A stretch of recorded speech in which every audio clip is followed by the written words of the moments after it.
Is it possible to have an AI solution that function whether you have light or no, whether you're connected or no, whether you are in a place where there's power outage or no?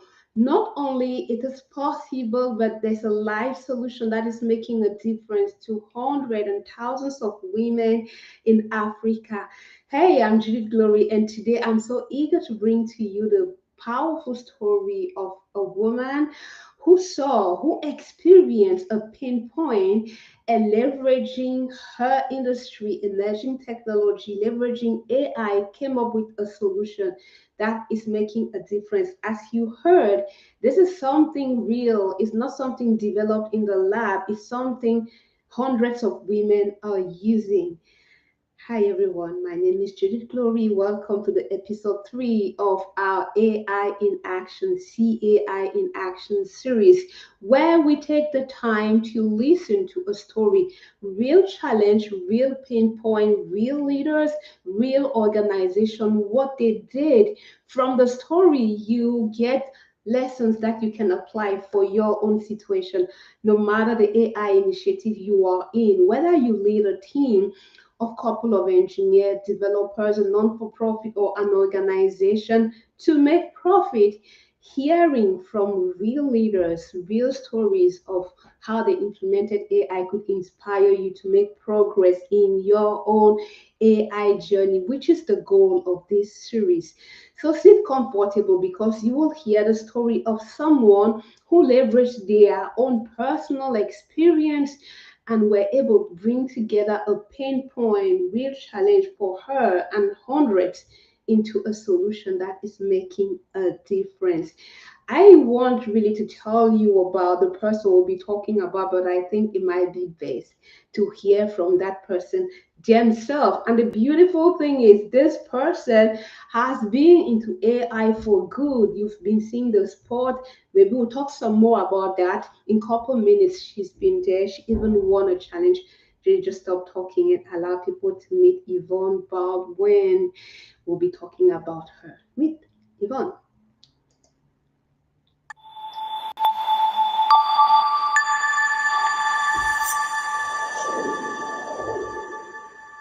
There is a moment in There is a early moment in motherhood early that motherhood nobody that no prepares us for.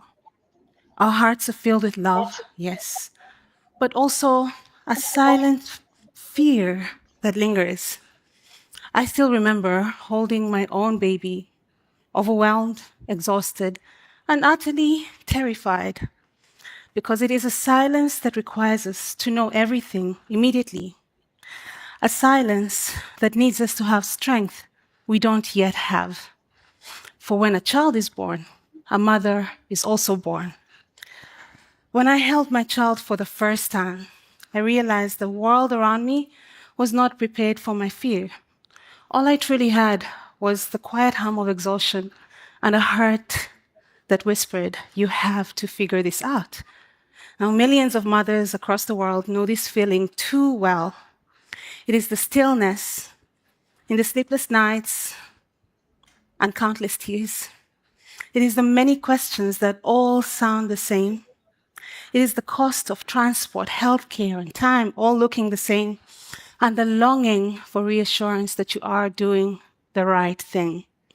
But this silence is not personal, it is systemic.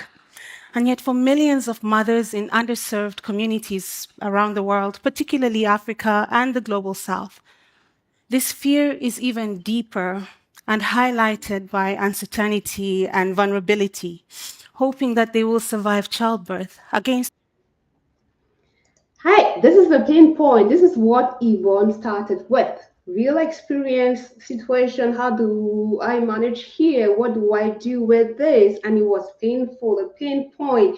You remember episode 1 and 2, we talked about for an AI initiative, you don't start with technology, you don't start with a lab, you don't start with test cases, you start with a pinpoint. This is the pinpoint she felt, she experienced as a mother. And she started thinking, because Yvonne is in IT, women in tech in Africa. If there's some Africans watching this, hi from Canada, so glad to be part of this. And Yvonne thought about what can we do about this pinpoint. And I want you to catch one thing that she said: the underserved, the community of people who need help, but they may not be the population calling attention of many. Go on here. This is one reason why I selected the story of Yvonne, because she didn't run after those who already have the technology. What about these women having the same things, the same experience she had in villages? In places where maybe they don't even have light. Yes, guys, you heard me right. There are places where people don't have power, where people don't have internet, where people don't even have a cell phone. In fact, in the TED Talk, as you will see some excerpts here, more than 4 billions of people in the world, billions, I didn't say hundreds or thousand billions, are not having access to all this technology we are enjoying. What solutions for them? Listen, let's follow up what Yvonne came up with. Could change all of this.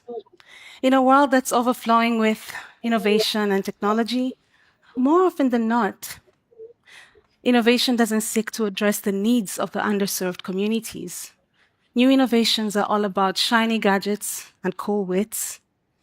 But as a tech innovator myself, I asked, what does digital inclusivity truly mean in a world where 2.6 billion people are completely offline?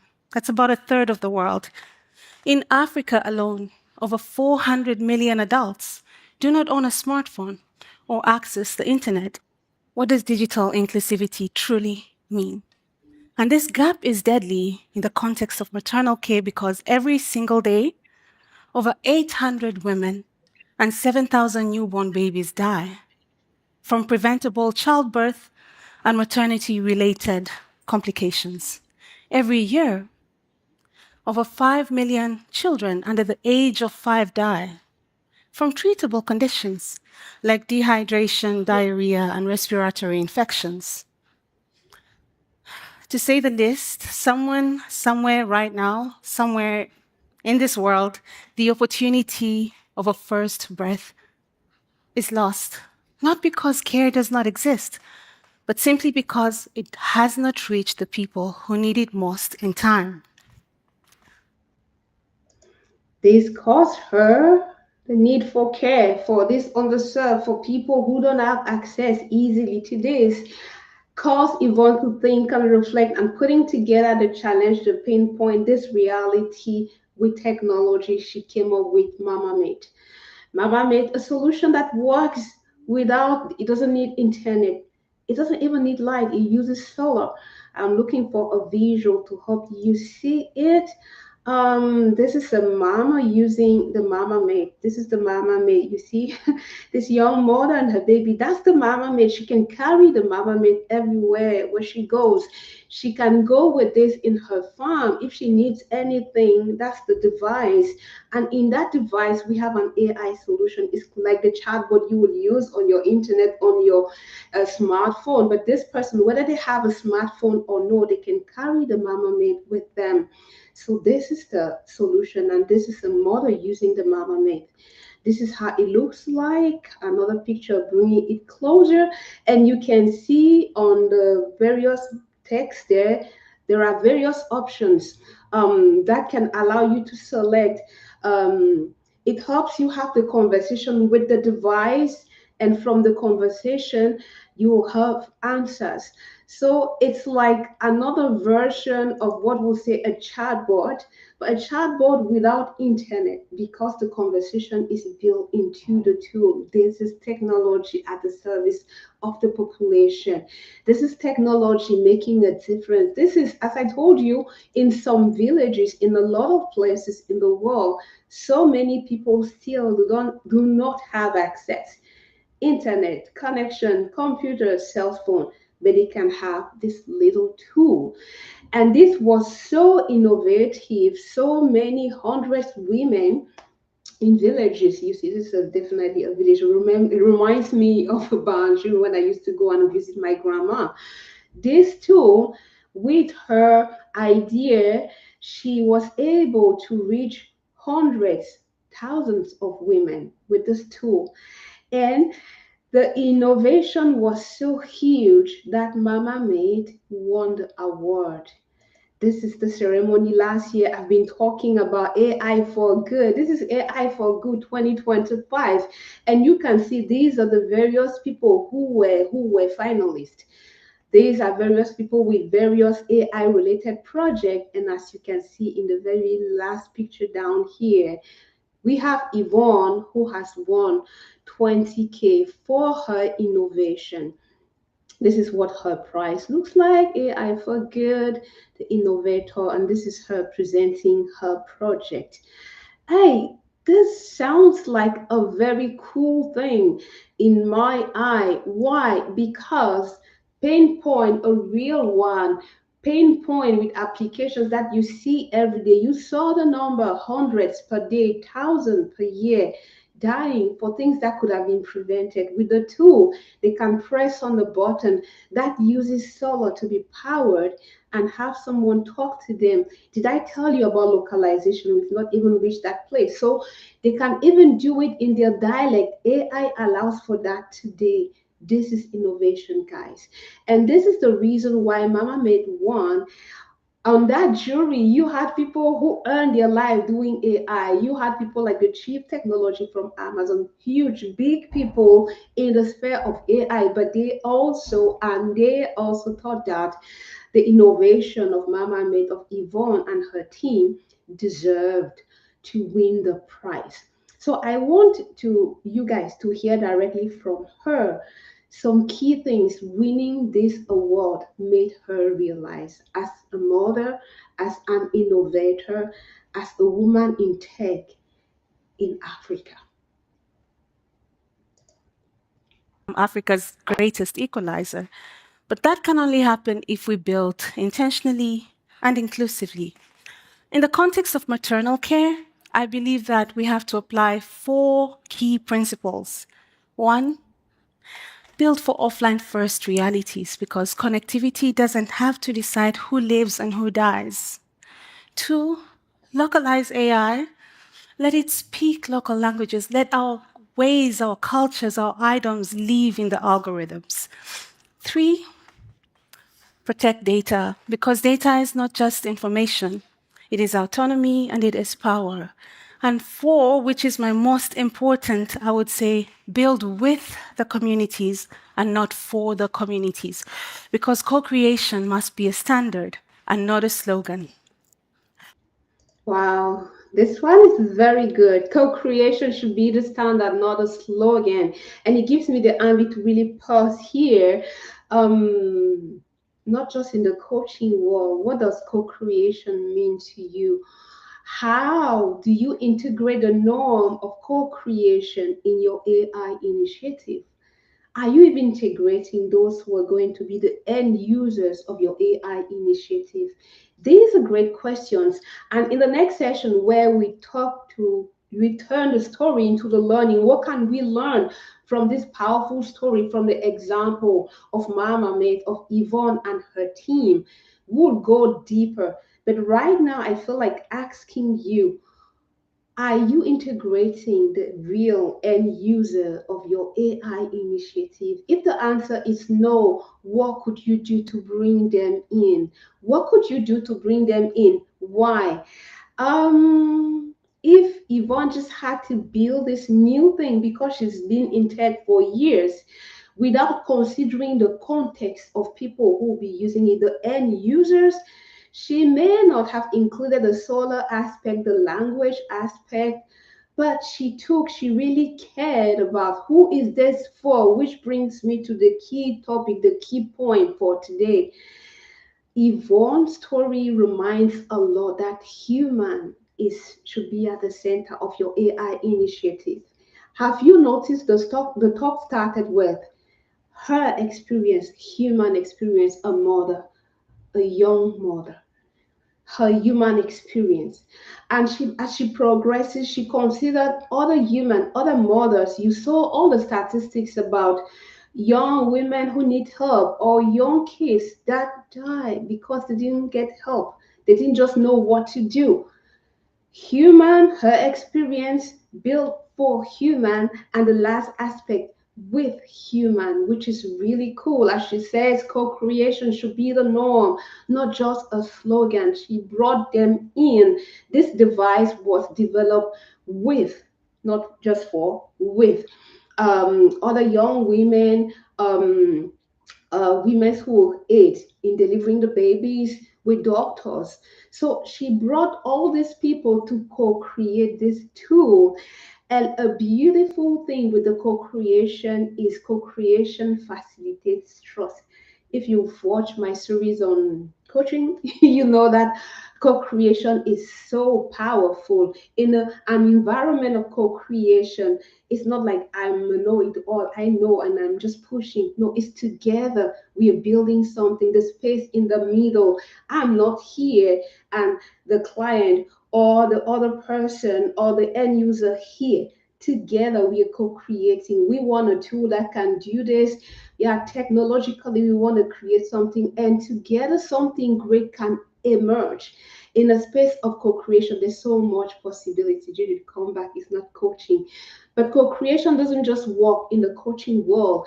As a leader, co creation allows you to create space for other people, for collaboration, trust, partnership.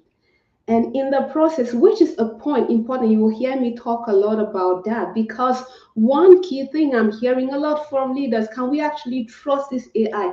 There are lots of problems of trust in the AI initiatives.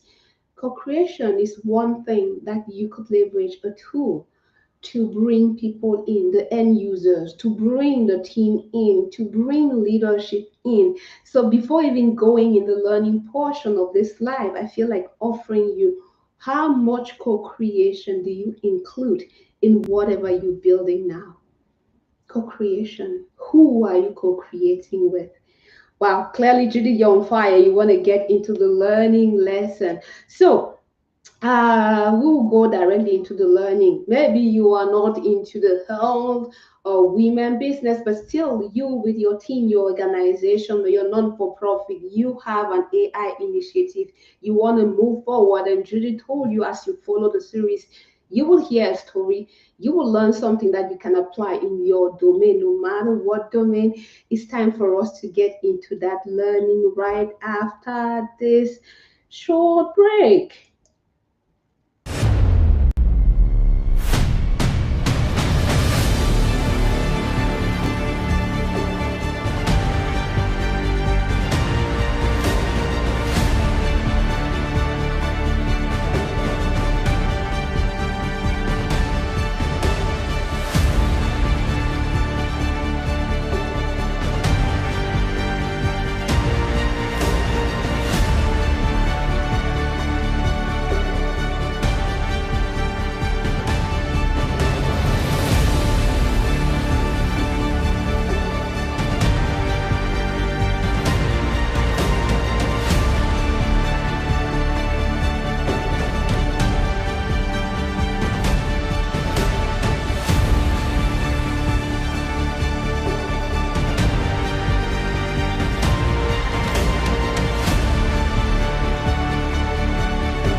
Yes, the summit is over. It ended on the 10th. But still, if you go online, you can sign up, you can be part of the neural network, you can join this huge community who wants to leverage AI to create an impact.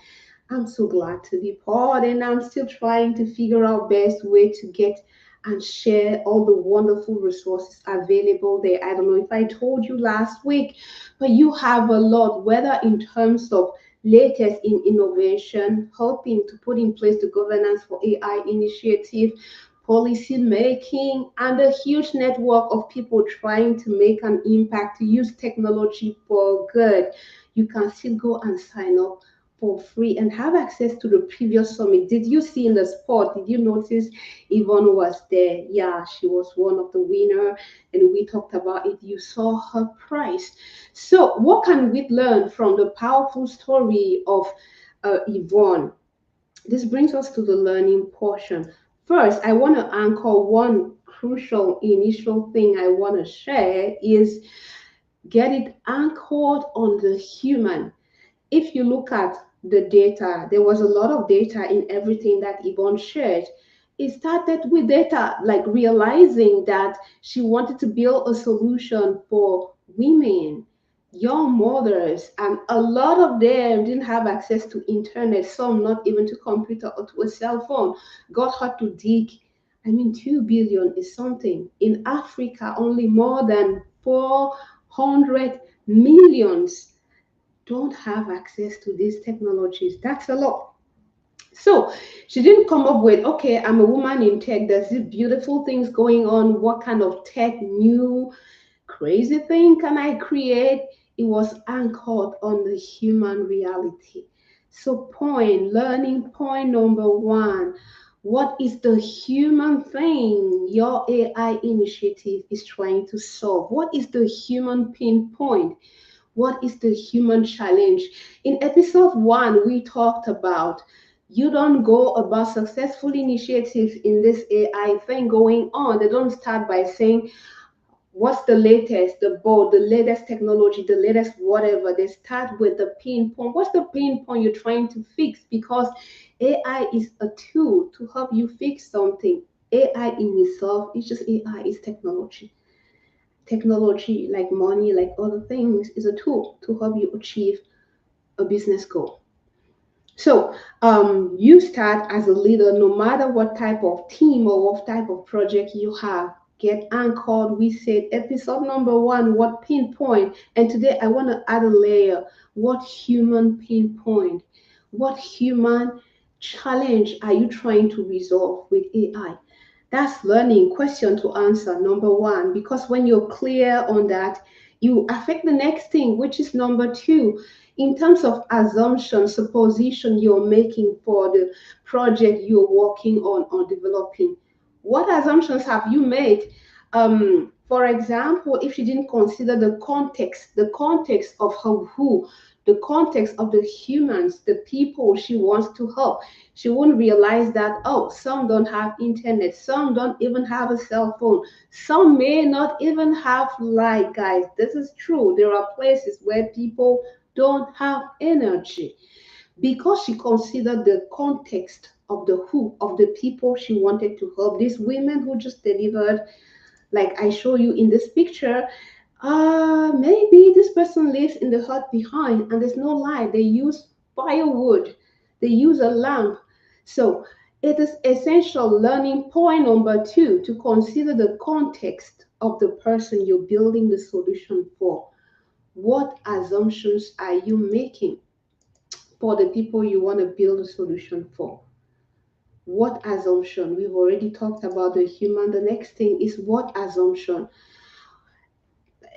Can I disappear here? Yes, I want you to see the question here, how you can apply it to your reality. What are you suppose the end user, the people who will be using your solution, that they have? A device, a connection, literacy, what? So instead of designing around what you wish they have, it might be best to design your AI solution considering the real context, the reality of people. Are you building a solution, a tech solution for, I don't know, to help your team work faster, your operations to go faster? What's the reality of an operator? Are you building a solution for clients who feel the complaint? What is their reality in general, looking at your data? Did you hear me? I say data. Last time we say, when you're clear on the problem, what data do you have? Phone calls. What is the context of these people you're building the solution for? And design taking into consideration that context. That's one thing that Yvonne is teaching us loud and clear. Instead of saying, and I'm seeing this a lot while I've worked with tech people, we like to create nice things in our labs, in our basement, in front of our computers. Hey, connect with the end user. And that's why the point, learning point number three, one easy way to ensure you've taken into consideration the real context is to actually build with the end user. Build with. Yeah, we are encouraged to do for, to build, having them in mind in a lot of trainings, survey them before, after, and we want to offer together with Yvonne, instead of building and asking for the feedback after, bring them in early on. What do you want? What will work? What, they know their reality. They are better place to say, I don't have internet, I don't have access to this, I cannot afford. I remember the last time I was in Cameroon, I found connectivity was kind of challenging some days. And when you've lived, I don't know, in some countries where you have hours and electricity all the time, you cannot imagine that you can stay 24 hours a day or two with no power. It does exist. There are places like that. And if you build a solution that completely relies like on the cloud, the software as service, or a lot of very powerful technologies we use today, there are places where it will never work because they're still paying for megabytes, and it's still very expensive, and some do not even have phone. We've seen the data. She was able to design her solution with AI considering that context. Let's bring it back to your reality. What assumptions are you making? Who can help you validate the assumptions? Why not actually bring those end users, those potential clients, those who will be using the solution to co create with you, which is learning lesson number three. Whatever AI initiative is yours, how can you bring, what could you do, what do you need to bring in those who would be the real, I say real, because today with AI we can even um, we can even ask some of this AI to generate, to act like the end user. We don't want to act like. Can you bring real end user, a real prospective client, a real, a person that will be using that technology, a real team member, a real partner, a real stakeholder, because they'll come with the reality, real question, real challenges, real pain point that will allow you to improve the quality of whatever you're trying to build. And if you notice, I said ground your initiative, learning point number one on the human. What's the human experience, the human pain point you want to fix? That's point number one. Number two, I said consider the context of the human you want to serve. And three, bring them in. One thing that is common to the three things I've been talking about is who. So essentially, this week, I want us to zoom in who are we doing, for who are you doing this AI initiative? Who are the people that will benefit from it? Who are the people you can bring in to provide real feedback? Who are the people you can co create the best solution ever? These are your end users. So, this brings us to point number four, one action, not 10 things, one thing. I want you to take the time this week before we meet next time to stop and reflect on who is this for?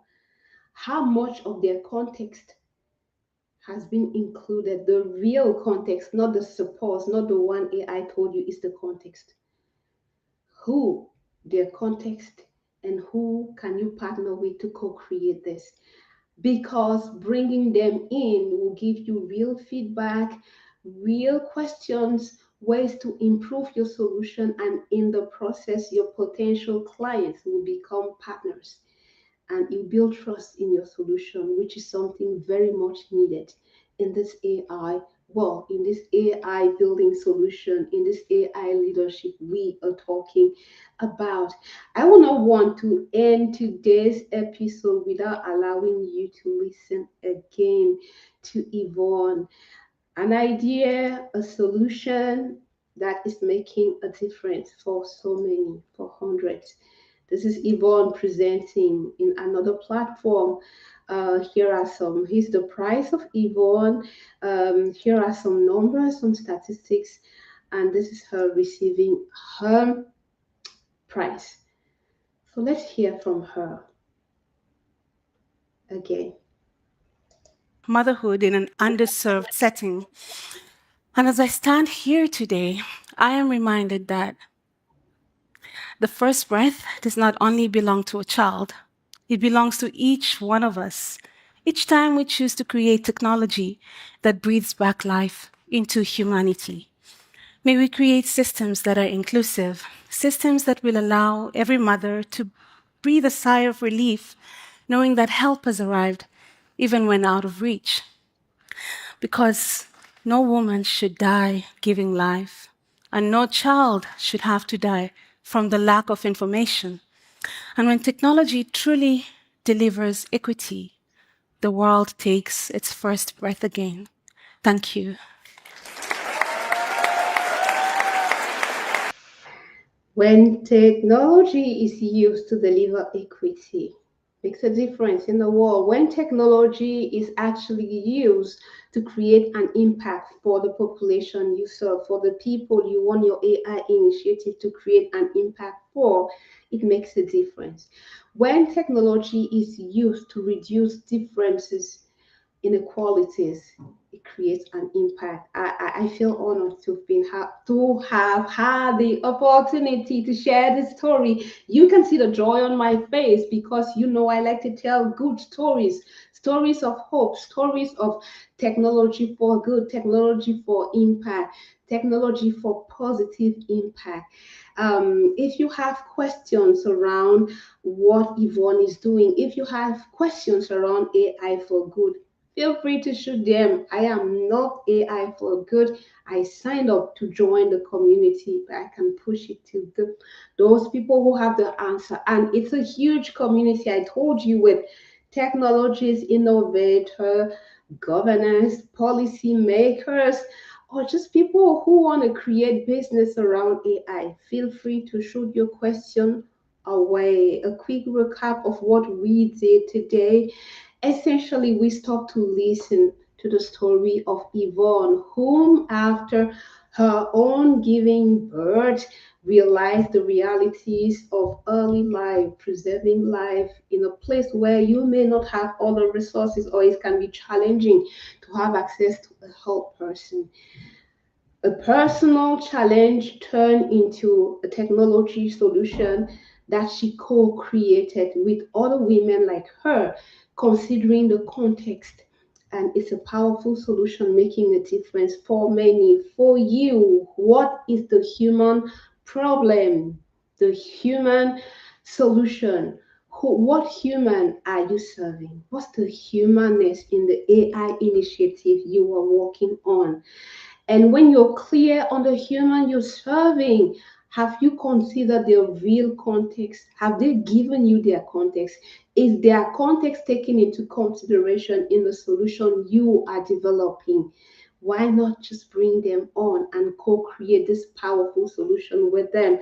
That's why your one action until we meet next week will be to reflect on this who, what human, what context, and how can you partner with those humans. Hey, next week I'm eager to tell you another story. Yes, yet another story. Real challenge, real organization, real solution, powering AI to make a difference. And this time around, we've been to Africa, Argentina, went back to Africa.